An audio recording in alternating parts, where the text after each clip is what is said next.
James Parson back once again with some social and political philosophy for you, my good friends. Today I want to give a big shout out to Donovan Worland. Donovan Worland is a channel that I discovered back around the same time that I discovered Thomas Delwood's channel, because they both had videos about Alexander Dugin. There's a lot more variety on Donovan Worland's channel than a lot of us have a pretty strict format that we adhere to, though God knows I can get a bit chaotic myself. But I'm going to call Donovan a proud Kekistani. He's definitely into the whole Chatelet, meme mining, Pepe, and all this stuff. Frankly, Chatelet. So there's a cool variety of stuff. Hey, look, he's got a screen cap from Dune. And I wanted to react to, I just finished watching his video where he reacts to a Zero Hedge article. Oh, the thunder rolls, friends. Did you hear that? Anyways, it's a rainy, we got an electrical storm out there. But anyways, Donovan reacts to baby boomers borrowed $100 billion in student loans for their children, and now defaults are soaring. So he reacts to that, and I want to react to his reaction to that, because to quote Dune, "My son displays a general garment, and you claim it's cut to your fit."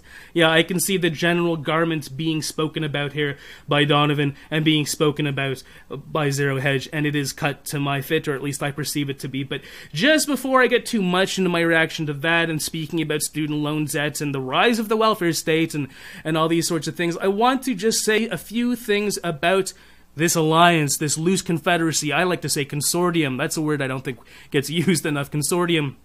This thing, originally spearheaded by Sticks X and Hammer 666, in one of his very recent videos, he mentioned it again, that this is a loose confederacy, and I want to reiterate the importance of keeping the confederacy loose. You know, we've got people on the left, we've got people on the right, we've got libertarians, we've got self-proclaimed classical liberals, we've got counterculture conservatives such as myself, we've got even people that are apolitical, like Jake Iannarino, or I'm not sure if he's apolitical, but his channel is pretty apolitical.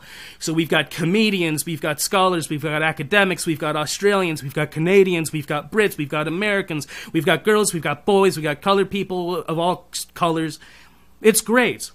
It's a very loose confederacy, but I think something that's happening, unfortunately, some of us have noticed that there are some twisted, sick, pathetic individuals out there that are coming after a few of us. I don't know if it has to really do with the alliance. Let's not make it to do with the alliance. What I'm saying is, if we make this alliance too centralized and too concretized and too formal, we then set ourselves up to be attacked as one entity, and we really have to not let that happen by allowing this alliance-ship to stay loose and free and easy. My political views are not necessarily the political views of somebody like Donovan Worland, and his likewise aren't mine, and there's so many of us in this alliance that we don't see eye to eye, but we also don't argue too much because we see the importance of banding together. What was the original idea behind this alliance, this loose confederacy, this consortium, if you will? It was to combat algorithm throttling, the fact that we were getting a subscriber stolen, that we weren't growing at any kind of reasonable rate because of algorithm throttling. Really, it was a reaction to YouTube fucking with us. So let's not do this. Like, some people had this idea, and I don't agree with it, to have a blog or some page, or some unified centralized list where all the members of this loose confederacy are listed. Bad idea, guys. Bad ideas. Bad idea, because that list can then be used by anybody for whatever sick, twisted, perverse reason in their own mind seem to think that we are their enemy.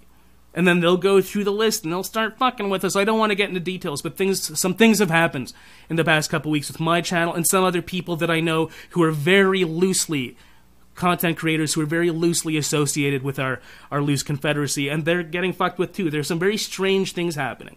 But I won't give those twisted individuals who are doing it the satisfaction by going into details, because I don't want to, in some way, negative attention for those people will just reinvigorate their perverse fucking efforts.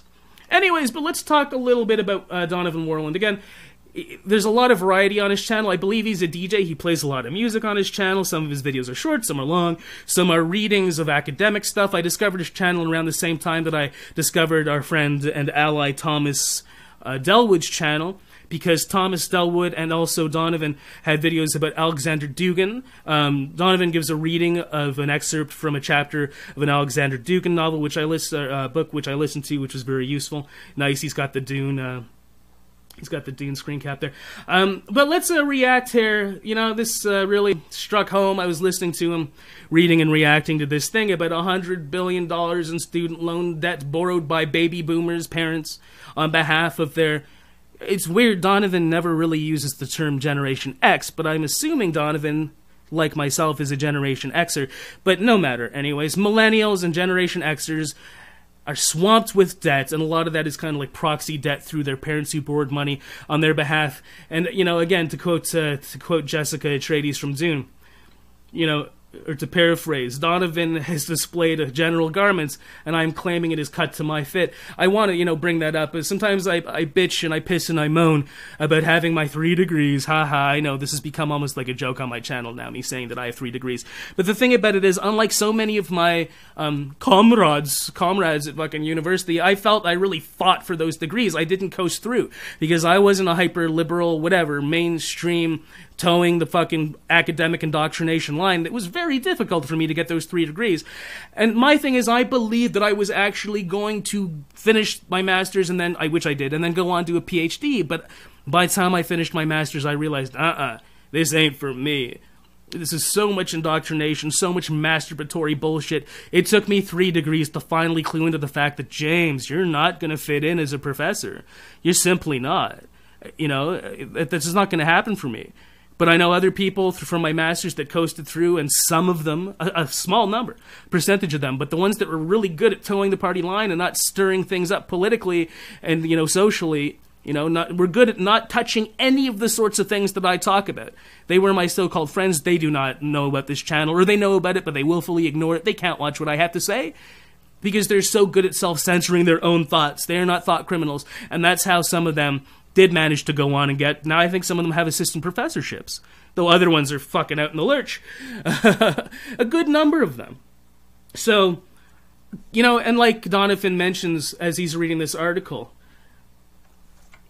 Well, actually, something that's really interesting that he mentions is the parallels between military and academia. And he doesn't go into this... Well, he does go into it, but I want to go more into the parallel that I see, because when I finished my second degree, I tried to go into the Navy. And I had, I'm looking back on it, I realized I had this strong, inculcated mindset of being part of some sort of institution at all times. Whether it's academia or the military, you have to admit, and Donovan brings this up, that there's a lot of people in the military that just can't do anything else. They were on a road to nowhere. He uses that phrase repeatedly, and I love that. I wonder if Donovan's into Talking Heads. You're on a road to nowhere. So there's so many people that can't do anything else, that for whatever reason, then they fall into academia because they are otherwise unemployable. And likewise, they fall into the military, and some of us fall into both. Luckily, because of my eyesight, I didn't get in.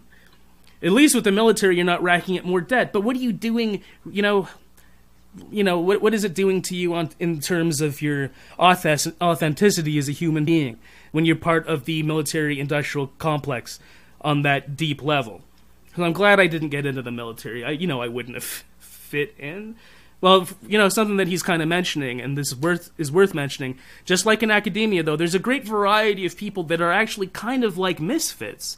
There are a fair number of misfits in the military. This is true in Canada, and America. And when I was going through the recruiting process, I remember looking at some of the recruiting officers and some of the other people, when I was taking the aptitude test, and I'm like, some of these people are fucked.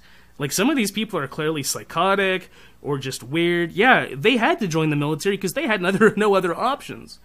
Maybe that was somewhat true for me as well, as somebody with a, political science degree with a minor in German, and then also a philosophy degree. At that time, I only had the 2. What the fuck else was I going to do? I wanted to get into naval intelligence, but it didn't happen because of my eyesight, of all things. But anyways, one of the things that I wanted to mention is, I'm not sure if Donovan's aware of this. I'm sure he probably is, but he doesn't really directly bring it up. I believe that there is a concerted effort amongst politicians and, academia, military-industrial complex, the left at large, to make us all debt slaves. To make us all... That's why he mentions this, reading the article, that There are people given these $100,000 student loans. $100,000 student loans without any real check on their credit, without being verified about what, who cares? Oh, are you going to be employable once you graduate or once your son or daughter graduates? They don't give a fuck. They're just like, now give us your social insurance number and you're signed up and here's fucking $100,000. Why would they do that? Why would they be so uncritical? Why would the establishments be so willing to just throw money at us? To just throw $100 billion? $100 billion, and I'm sure the number's a lot larger. Same thing in Canada as in the United States. Why would they be so apt? Why would they be so willing? Why would they be so non-critical and just throw all that money at us? It's to make us debt slaves.